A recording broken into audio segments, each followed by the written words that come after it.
Mega proyek KTP elektronik yang menjadi ladang korupsi bagi para pejabat tinggi. Komisi Pemberantasan Korupsi menahan mantan Direktur PT Dirgantara Indonesia. Sejumlah nama besar yang diduga terlibat dalam kasus korupsi mega proyek KTP elektronik. Proyek Hambalang yang kini mangkrak alias terbengkalai. Tuntutan terdakwa kasus korupsi Jiwasraya Joko Hartono sudah ada.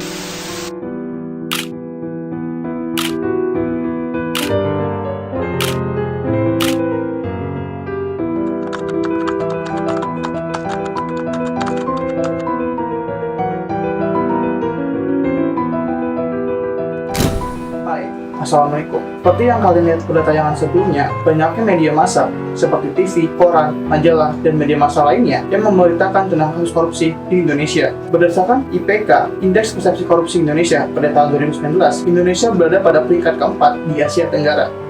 Maka dari itu, sepertinya kita sudah tidak asing lagi saat mendengar kata korupsi di telinga kita. Lalu sebenarnya, apa sih korupsi itu? Secara umum, korupsi adalah suatu tindakan dari seseorang yang menyalahgunakan sebuah kepercayaan dalam suatu masalah maupun organisasi yang mana untuk meroleh keuntungan pribadi dan menyebabkan kerugian pada pihak lainnya. Lalu, adapun pengertian menurut para ahli adalah dari Nurjana tahun 1990. Korupsi menurut Nurjana adalah berasal dari bahasa Yunani, yaitu koruptio, buruk, curang, dapat disuap, tidak bermoral, menyimpang, melanggar norma-norma, agama, dan hukum. Dengan banyaknya data yang menyatakan banyaknya kasus korupsi di Indonesia, lalu timbul pertanyaan, memangnya sejak kapan korupsi di Indonesia ini terjadi? Dan inilah sejarah korupsi di Indonesia.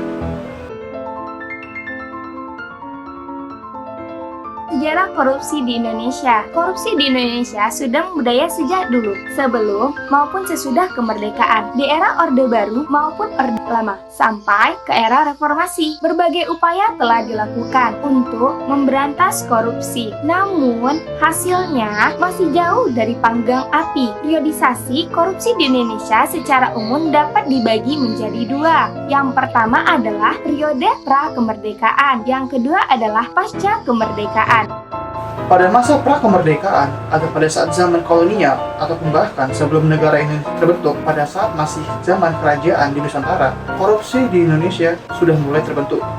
Menurut sejarawan Belanda, Nico Schultz-Noordholt, pada tahun 1996, kita bisa menganalisis korupsi di Indonesia pada saat zaman kerajaan-kerajaan Jawa dahulu, yang mana maksudnya di sini adalah pada saat kerajaan Hindu-Buddha di Nusantara. Yang mana pada saat itu kerajaan-kerajaan menganut sistem feodal yang mana erat kaitannya dengan memberikan upeti pada para penguasa bawahan raja seperti bangsawan untuk mempertahankan posisi mereka. Nah, maka dari itu Nico Schultz menganggap bahwa dari hal itulah menjadi cikal bakal terjadinya korupsi di Indonesia. Lalu pola budaya seperti itu terus berkembang sampai pada saat zaman kolonial, yaitu pada saat VOC mulai datang ke Nusantara atau memasuki wilayah Indonesia. Dengan pola budaya yang seperti itu terus, VOC mengalami bangkrutan yang dikarenakan banyaknya anggota yang terlibat dalam kasus korupsi. Kemudian kita berlanjut ke Orde Lama, yang mana pada saat ini Indonesia telah merdeka dan Presiden Insinyur Soekarno menjadi presiden pertama Indonesia. Dilanjut dengan Orde Baru pada saat Presiden Soeharto menjadi presiden kedua di Indonesia. Pada saat itu Indonesia sedang gencar-gencarnya membangun negara. Para pejabat dan penyelenggara negara lainnya mencari keuntungan pribadi dari anggaran proyek-proyek tersebut dengan cara yang tidak benar. Kemudian pada saat terakhir masa reformasi atau era modern atau sampai sekarang ini, sepertinya pada saat ini semua kalangan sudah mulai bisa korupsi, mulai dari pejabat negara, PNS, abdi negara, ataupun bahkan karyawan di perusahaan yang memanfaatkan kedudukannya untuk kepentingan pribadi. Hukum di Indonesia sebenarnya telah mengatur terkait tindak pidana korupsi di Indonesia. Lalu apa saja bentuk tindak pidana korupsi di Indonesia? Berikut adalah beberapa contoh tindak pidana korupsi dan pasal yang mengaturnya. KPK menetapkan Bupati Halmahera Timur Rudi Erawan sebagai tersangka kasus suap pada proyek Kementerian Pekerjaan Umum dan Perumahan Rakyat tahun 2016. Bupati Subang Imas Ariningsih. KPK sudah menetapkan Bupati Subang Imas Ariningsih sebagai tersangka kasus suap terkait pengurusan izin dari 2 perusahaan di Subang, Jawa Barat. Komisi Pemberantasan Korupsi atau KPK menetapkan Bupati Kebumen Muhammad Yahya Fuad sebagai tersangka. Fuad diduga menerima suap dan gratifikasi terkait sejumlah proyek yang menggunakan anggaran pendapatan dan belanja daerah. Kasus korupsi Bupati Hulu Sungai Tengah Bapak Abdul Latif. KPK menetapkan Bupati Hulu Sungai Tengah Bapak Abdul Latif sebagai tersangka kasus dugaan penerimaan gratifikasi. Diduga telah menerima fee proyek dalam APBD Pemkab Hulu Sungai Tengah selama menjabat sebagai bupati. Untuk bentuk tindak pidana korupsi. Untuk bentuk tindak pidana korupsi yaitu yang pertama adalah kerugian keuangan negara. Kerugian keuangan negara diatur pada pasal 2 ayat 1 Undang-Undang Tipikor Putusan Mahkamah Konstitusi nomor 25/PUU strip 14/2016. Nah, yang kedua itu ada suap menyuap. Suap menyuap diatur pada pasal 5 Undang-Undang 20/2001. Nah, yang ketiga itu ada penggelapan dalam jabatan. Yang keempat adalah pemerasan. Yang kelima adalah perbuatan curang.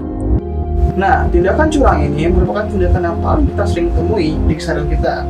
Bisa saja pada saat kita ke sekolah dan ada ujian sekolah, kita melakukan hal curang seperti menyontek ataupun melihat jawaban dari teman kita. Dan pada saat kondisi seperti ini, sistem pembelajaran dilakukan dengan daring atau secara online. Tapi tindakan curang masih bisa dilakukan. Salah satu contohnya seperti ini. Halo guys. Halo. Halo, lagi pada ngapain nih? Wih, asik tuh lagunya tuh. Pada nongkrong aja. Wis. Dosen belum masuk ya, berisik aja lu. Iya nih, awas ya. Dosen. Salam Bu. Halo ibu bisa diulang bu? Assalamualaikum warahmatullahi wabarakatuh. Iya. Waalaikumsalam warahmatullahi wabarakatuh. Selamat siang semuanya. Siang ibu. Selamat siang, Bu. Apa kabar? Baik ibu. Baik Bu. Baik, Ibu. Ibu kabarnya gimana? Alhamdulillah baik. Ini sebelum saya mulai untuk hari ini materinya, PJ bisa diperiksa dulu partisipannya udah masuk semua atau belum? Oh iya Bu, sebentar saya periksa dulu ya Bu. Ya, silakan Anda. Di sini sih partisipan hampir masuk semua ya Bu. Tapi tadi si Sadam chat saya Bu. Katanya dia izin sakit Bu, jadi nggak masuk matkul. Kalau boleh tahu si Sadam sakit apa ya? Duh, saya kurang tahu Bu, dia izinnya sakit doang.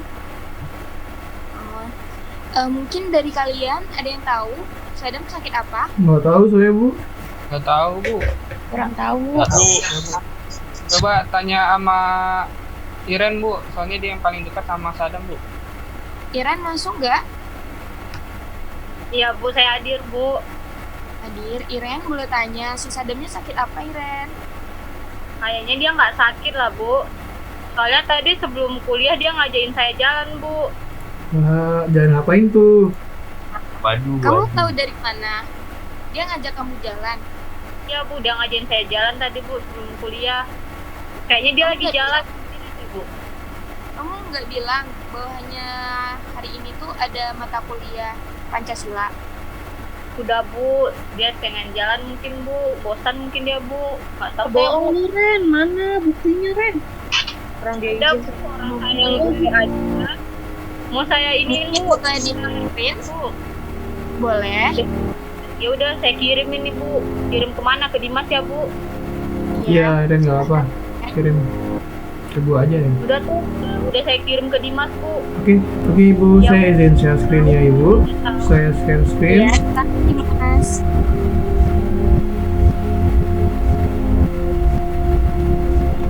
Ini chatnya si PJ sama si si Sadam atau gimana ini Ren? Iya Bu, itu chatnya Sadam sama PJ Bu. Oh, terus?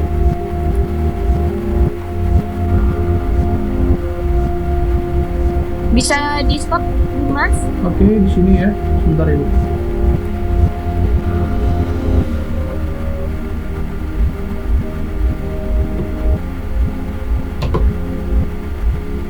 Ini kalau boleh tahu, Iren sama si Sadam ada hubungan apa? Enggak Bu, nggak ada apa-apa Bu. Tuh PJ mana PJ? Boleh saya tahu tadi PJ-nya siapa? Kamu Dimas? Si Nanda ibu, Nanda PJ-nya bu. Wah, parah, Bu. Udah ketahuan Nan, itu aduh gimana sih? Gak nyangka sih, PJ masa gitu sih? PJ-nya korupsi. PJ-nya bu, ya Allah. Nanda, kamu bisa menjelaskan kenapa ini? Ada hal apa antara kamu dan Sadam? Sudah terbukti itu Bu, nggak bisa jelasin lagi Bu, terbukti itu Bu. Ya udah Nanda, buat kamu mungkin aja Bu, Deo. ya. Mungkin kamu bisa nanti hubungi saya akan memberikan sanksi kepada kamu. Ini tidak menerapkan bahwasanya materi Pancasila kemarin kalian belum mengerti ya. Ya udah mungkin sampai sini saja. Assalamualaikum warahmatullahi wabarakatuh. Waalaikumsalam warahmatullahi wabarakatuh. Aduh, kena. Iya, seperti itulah tindakan kecurangan ataupun kebohongan yang ada di syariat kita. Maka dari itu, kita harus menanamkan sikap nilai kejujuran dan nilai anti korupsi di kehidupan kita. Salah satu contohnya adalah seperti berkata yang jujur, tidak berbohong, dan berani bertanggung jawab atas apa yang kita lakukan. Baik, seperti itulah video kami dari kelompok 2. Semoga video ini bermanfaat dan dapat mengedukasi kalian tentang korupsi di Indonesia. Kurang lebihnya mohon maaf, saya Muhammad Dimas Adaryudono undur diri. Wassalamualaikum warahmatullahi wabarakatuh.